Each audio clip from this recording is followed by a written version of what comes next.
da entrevista vai falar sobre volta às aulas. E para conversar sobre o assunto, mais especificamente sobre a situação das escolas particulares de Alagoas, nós vamos conversar com Eduardo Vasconcelos, que é presidente do Sindicato dos Professores do Estado de Alagoas. Eduardo, conta pra gente, como é que está a situação das escolas particulares aqui no estado? Primeiramente, é um grande prazer estar aqui conversando com vocês. A gente, nesse ano, 2020, a gente teve um excesso assustador de denúncias com relação aos princípios básicos do direito do trabalho, a legislação básica do direito do trabalho não ser realmente respeitada. Como assim? Férias, 13º salário, o salário de dezembro. Então, infelizmente, o ano aqui do Sindicato dos Professores foi um ano que começou extremamente tumultuado. No caso, as escolas não estão pagando os direitos dos professores. E desde o ano passado a gente vem trabalhando, já que hoje o FGTS prescreve em 5 anos, coisa que antigamente era em 30 anos, com várias ações na Justiça do Trabalho, e eu posso dizer com certeza, em 100% dos casos não houve o pagamento da forma correta, ou realmente não havia pagamento nenhum do direito básico do trabalhador, que são os 8% do salário que a empresa tem que depositar no fundo de garantia do tempo de serviço. Então realmente é uma situação caótica, a gente sabe que também é reflexo da crise que a gente vem passando, certo? Mas este ano é um ano que promete ser extremamente conturbado, problemático e difícil para a nossa categoria. Eu acho que para todas as categorias. Tanto é que se a gente for fazer um levantamento, muitos poucos sindicatos conseguiram fechar suas convenções e aqueles que conseguiram fechar perderam direitos e a grande maioria, isso eu posso dizer com certeza, não conseguiu nem a reposição inflacionária. A gente tem um exemplo claro aí, a rede pública, tanto municipal como estadual, que a luta está muito grande, mas até o exato momento 0% de aumento. Enquanto a gente conseguiu fechar pelo menos isso com ganho real, depois de quase um ano de luta com a mediação do Ministério Público do Trabalho para conseguir um ínfimo ganho real, além da reposição inflacionária. E qual a justificativa dos empresários, dos donos das escolas? Como sempre, a inadimplência. Disseram que houve um aumento significativo no número de inadimplentes, mas a gente sabe que em qualquer negócio existe inadimplência. Então essa inadimplência ela deve ser incorporada justamente nas mensalidades. E aí é algo que é discrepante, porque a gente percebe, por exemplo, o ano 2020, a gente tem notícia de escolas que estão dando de 4% a 12% de aumento nas mensalidades. De reajuste na mensalidade. E quando a gente vai para a mesa de negociação, só querem dar a reposição do INPC, que é o Índice Nacional do Preço do Consumidor, que é como se fosse a reposição inflacionária. Mas mesmo com muita luta, a gente vem conseguindo pelo menos um ganho real. Agora, há um problema sério, que inclusive o PROCON também está se debruçando sobre isso, que são os problemas dos módulos, que antigamente eram vendidos livros, e esses livros eles eram aproveitados, muitas vezes de um filho para o outro, de um sobrinho, para o primo. Feiras de livros. Hoje existe uma rede extremamente lucrativa, que é uma caixa preta, que ninguém sabe qual a margem de lucro que as escolas realmente estão tendo. Isso é você fazer um levantamento que as grandes escolas, as médias e muitas vezes até as pequenas já aderiram à prática dos módulos. E a gente não sabe qual é a margem. Isso não vai para a planilha de negociação. Então existem redes famosas do Brasil todo que já estão entrando aqui há um bom tempo já. Isso não é de agora, mas agora realmente virou, na nossa opinião, uma forma extremamente lucrativa para as instituições. E elas não abrem isso. É ilegal?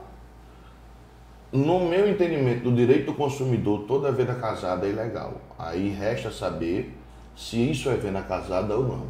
A gente já tem alguns posicionamentos de alguns estudiosos dizendo que sim, que isso é venda casada.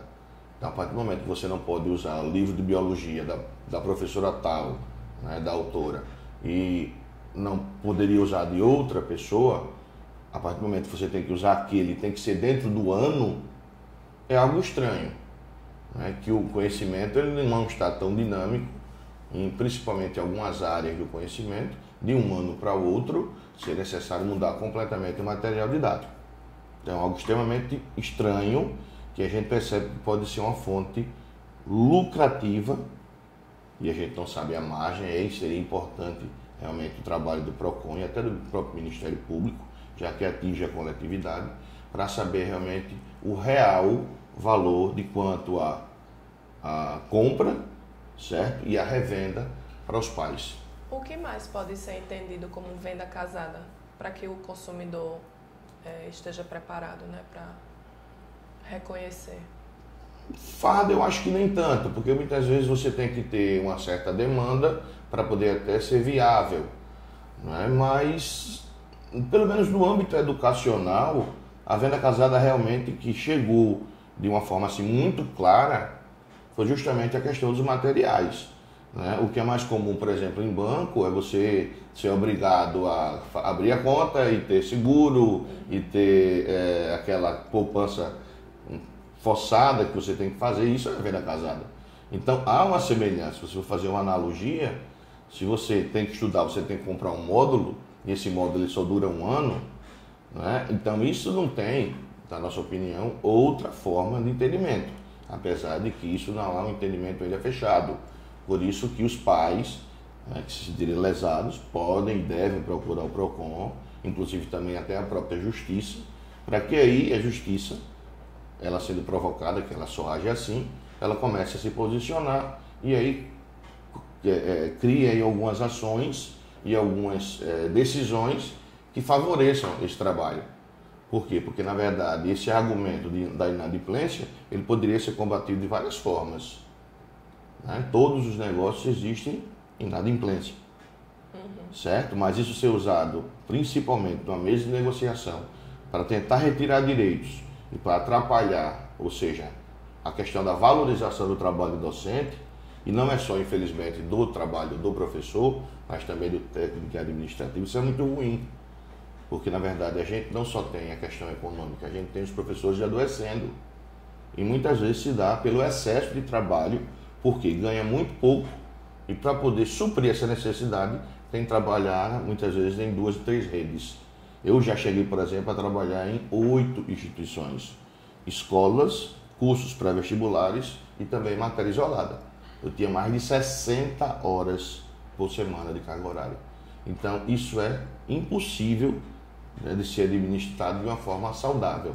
Então, por isso que a gente tem muito problema da voz, 68% dos afastamentos estão relacionados ao problema da voz. A gente tem hoje um número altíssimo, e aí a gente vem batendo nisso, inclusive lançando cartilha, que está acessível gratuitamente no nosso site, né, que é da síndrome de burnout, junto com a do assédio moral, que é outro grande problema que a gente vem sofrendo, porque a escola hoje não é só uma escola, na rede privada é uma empresa, certo? Então, na verdade, visa basicamente o lucro. Então, os professores estão adoecendo com pânico, certo? Com depressão, não é? Então, a realidade da rede privada é uma realidade muito difícil, e ela aparece principalmente nos péssimos números nas avaliações. Não é só a rede pública, né? A rede privada também carece de qualidade.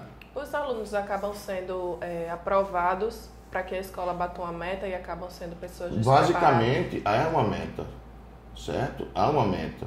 Essa meta, ela é velada, mas as cobranças, principalmente das reuniões pedagógicas, né, nas reuniões entre núcleos, né, de determinadas áreas, elas são muitas vezes extremamente pesadas, como a gente já teve aqui, denúncias de grupos de WhatsApp, que acabam diretamente cobrando o professor de uma forma exagerada. Além disso, existe a cobrança dos pais, né, dos próprios estudantes. Então é uma carga, e quando há, vamos dizer assim, o erro, quando há o fracasso, vamos dizer assim, de uma forma não tão exagerada, mas quando não há o objetivo atingido, todo mundo acaba tirando o corpo fora, e isso acaba sendo diretamente colocado nas costas do professor e da professora. Então isso também é uma forma de adoecimento. Sobre o Janeiro Branco, Eduardo, o que é o Janeiro Branco? Na verdade, no mês passado, né, no caso janeiro, a gente comemora, entre aspas, é um momento de reflexão muito embasado pelo Outubro Rosa, relacionado à questão do câncer, a saúde mental, certo? Então isso começou em 2013 em Minas Gerais e no ano de 2017 a gente foi procurado por duas psicólogas, a Lígia e a Fabiana, com um projeto de lei para que fosse apresentado aqui na Assembleia Legislativa, e a gente fez a ponte com o então deputado Ronaldo Medeiros, e ele apresentou e no ano passado acabou se tornando lei estadual, para que realmente o Estado, todos os órgãos públicos, toda a sociedade alagoana, né, no caso em janeiro, pare um pouco para ver realmente como estamos cuidando da nossa saúde mental. Especificamente os professores? Não, todas as categorias. Porque existem 3 categorias que sofrem muito com problema psicológico.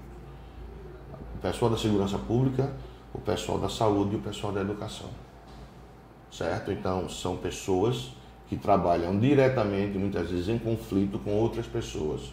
Uma sobrecarga de trabalho muito grande, né? Inclusive várias, no caso, o pessoal da saúde, plantão, sai de um, vai para outro lugar. Do mesmo jeito é o professor, sai de uma escola, vai para outra escola, às vezes na outra rede, e à noite vai para outra escola, seja muitas vezes dando aula para concurso, ou até realmente para a rede pública. E isso acaba sobrecarregando, e tem um determinado momento que a gente não aguenta. Certo? É por isso que a gente criou aqui o NAP, que é o Núcleo de Apoio Psicológico, que tem como responsável o psicólogo, o professor também, Alberi Lima. Então a gente faz o primeiro acolhimento, né? E por incrível que pareça, a gente já teve aqui mais de 15 atendimentos recentes, em 2 com tendências suicidas. Então que a gente teve que encaminhar para um psiquiatra, né, para poder fazer aí a questão do medicamento. Então a nossa realidade ela é muito difícil. E o que mais nos preocupa, também o Ministério Público do Trabalho, é justamente a subnotificação. São professores que estão doentes, são professores que estão se afastando por auxílio-doença, e que na verdade deveriam se afastar por acidente de trabalho, sem nenhum respaldo da instituição de ensino, porque na verdade a partir do momento que você volta, você não tem nenhuma garantia, nenhuma estabilidade, é diferente do acidente de trabalho, que você tem estabilidade de 1 ano. E aí a instituição acaba demitindo este professor, de que na verdade entrou sadio, né, tanto fisicamente, isso, como psicologicamente, e saiu doente. Por isso que existem algumas normas de segurança do trabalhador, alguns programas como o PPRA, PPP, PCMSO, certo? A própria CAT, que é o acidente de trabalho. Quando a gente entrou aqui, a gente não tinha nenhuma notificação, porque quando a própria instituição ela é obrigada a fornecer uma notificação de acidente de trabalho, e muitas delas não querem fazer isso, se omitem ou se negam, e o sindicato ele pode fazer isso, a gente vem fazendo, e a gente vem transformando no INSS o B61, que é o auxílio-doença, em B91, que é o acidente de trabalho, através de laudos, certo? Através da nossa emissão da CAT. Isso beneficia muito o professor, a professora, que é uma garantia, mas as escolas também se omitem em fornecer a CAT, que é a comunicação de assistente de trabalho. Tem algo mais que você acha interessante a gente comentar? Qual o futuro, né, desses profissionais se continuar dessa forma? O que está acontecendo é o seguinte, é que infelizmente muitos profissionais estão deixando a educação, muitos bons profissionais estão fazendo concurso para as outras áreas, muitos profissionais estão se afastando da sala de aula, e aí infelizmente eu acho que até o próprio Estado, até as próprias prefeituras, eles não fazem esse levantamento, sabem que a quantidade é muito grande, mas eu acho que deveria ser feito um estudo específico, né, para fazer esse levantamento. Qual o futuro desses profissionais? Né? Será que pessoas, muitas vezes muito bem qualificadas, escolheram uma carreira e que hoje estão se aposentando muito cedo, ou seja, criando um prejuízo não só para a educação, mas também para a própria previdência, porque na verdade as instituições, tanto as instituições públicas e privadas, elas não estão respeitando um meio ambiente de trabalho saudável. Então, infelizmente, essa é a realidade. O futuro é uma grande interrogação. Isso vai depender também de políticas públicas, né, relacionadas à valorização do trabalho docente, né, da carreira, né, e também dessa melhoria, desse respeito, né, que valorizar o professor é valorizar o futuro. O que é que está faltando? Falta recursos? Porque assim, a gente vê um exemplo do governo do Maranhão, né, que aumentou o piso do professor. Isso, é quase o dobro lá. Pois é, se o estado do Maranhão, que é um estado nordestino, que tem praticamente a mesma economia dos outros, por que os outros estados não conseguem se igualar, dar essa valorização para o professor? Eu gosto de resumir com 2 palavras. Na educação privada aqui em Alagoas, a educação virou mercadoria. E no público, em todas as esferas, ao invés de investimento, é gasto. Eu acho que lá no Maranhão, o Flávio Dino, ele tem uma concepção mais progressista em dizer o seguinte: aqui eu não estou gastando, eu estou investindo. Né? Recursos existem. A gente sabe que a realidade de hoje é difícil. Alagoas, mesmo com todos os indicadores, mantém o pagamento em dia, mas isso não pode ser um limitador para o avanço, principalmente em áreas que, querendo ou não, elas vão atingir diretamente a população no futuro próximo. Entre elas, saúde, educação, certo? E segurança. E são áreas que você não pode separar, porque a partir do momento que você tem um alunado, um estudante bem informado, bem orientado, a probabilidade de ele cometer crimes ela é muito menor. Então, é deixar de construir escolas para se preocupar com o número de vagas em presídios. Essa é a realidade. Tá certo, Eduardo. Obrigada pelos esclarecimentos. Nós vamos torcer para que essa categoria tão importante, né, para a sociedade seja mais valorizada aqui no estado. É o que a gente também procura, é o que a gente luta todos os dias, mesmo com todas as dificuldades. E eu acho que rede pública e rede privada tem que andar, né, de mãos juntas, né, de mãos ligadas, porque muitos professores da rede privada estão na rede pública, que é o meu caso também, né, e vice-versa. Então, para a gente ter uma quantia razoável para sobreviver, a gente tem que, infelizmente, se desdobrar numa jornada até heróica, né? Faz parte quase de uma epopeia a vida de um professor. Ok, nós conversamos com Eduardo Vasconcelos e esse foi o TH Entrevista dessa semana.